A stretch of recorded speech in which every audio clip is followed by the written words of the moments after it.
You accepting the Defender Freedom Award and you meeting Mike Tyson. Well, that's not my first time meeting Mike Tyson. I can tell. I haven't, huh? No, I said I can tell. That's what I was about to say. But it's been a long time since I've seen him. And I'm glad that he was there. And it was wild because I just kind of walked up to him and I just leaned in and I just whispered up to him in his ear, please keep being larger than life and remind these kids what it is to be a champion. Please do. I hope you know how necessary just your resilience is. And it was so funny because it made me think about the kids that we were sitting with, talking with that day, the kids that interviewed me. Yeah.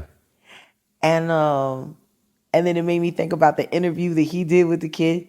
Yeah. What do you mean? Legacy. It's bullshit. Hey, when I'm dead, man, fuck that. Legacy is some bullshit dictionary. Yeah, don't give a fuck. But he was talking about what was real in life. You better be worried about now. Stop being worried about what's going to happen when you're gone. Be worried about what you're doing now. And that's one thing that can't nobody take away from Mike Tyson, no matter what they say about him. He's always doing something. He's always up to something. He never gives up on himself, and he never gives up on his family. And that's more than anybody did for him as a child. And to see him up there after all these years, I remember his first fight. Like Mike Tyson was the Floyd Mayweather. Like what Floyd Mayweather is to a lot of these kids, that's what Mike Tyson is for our generation. Yeah, that's what he was for mine. Yeah. And I remember watching him when they first started going after him. I remember being very scared for him when he got married to Robin Givens. I remember the Desiree Washington story. And then they did Pac the same way. Yeah. And it's just like, there's so many moments where we were like, oh, leave Mike alone, G. And most of the people that picked fights with him are now long gone, and here he is. Yeah. And we were being honored at the same place, at the same time. And it really showed me the value of what I chose to do. Yeah. Because if I had decided to stay silent, I wouldn't have had that moment with him. No. Yeah. And we were both being honored. Yeah. Two Black people. Yep. I guess we both are sellouts. I don't know. Nah. I thought we were just American. Now, what about Mary Flynn, General Michael Flynn's Fabulous sister, being a fan of yours? I couldn't believe it. It was more shocking to me than Ted Nugent's son, Rocco. Yeah.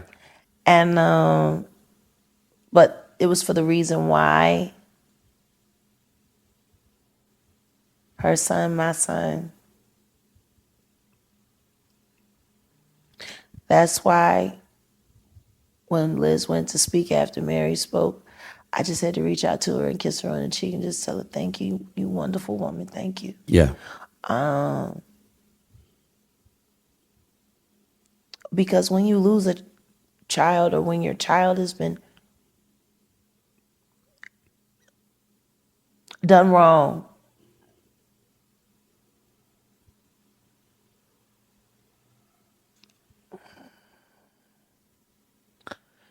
ain't nothing you can do about it. It happened on your watch.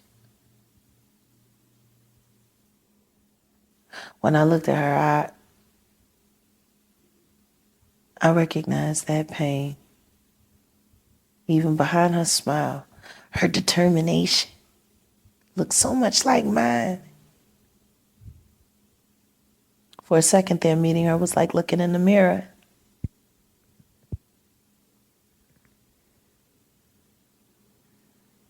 And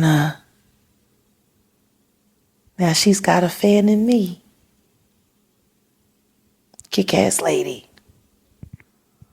It's nice to know you're being acknowledged by people whose opinion matters to you. I get judged a lot by people's opinions that don't matter but people that do matter, that's a big one. Yeah. Yeah. Salute to Mary Flynn. Now, Trump was there. Trump, much Yeah. respect to the president. It was definitely a good time there, and he knows how to throw a party. Yeah. Didn't know that he DJ'd, and yeah, he didn't have Snoop. He didn't need Snoop to come up and DJ. Not for him. at all. He could've could have DJ'd done the himself. crypto ball if he had time.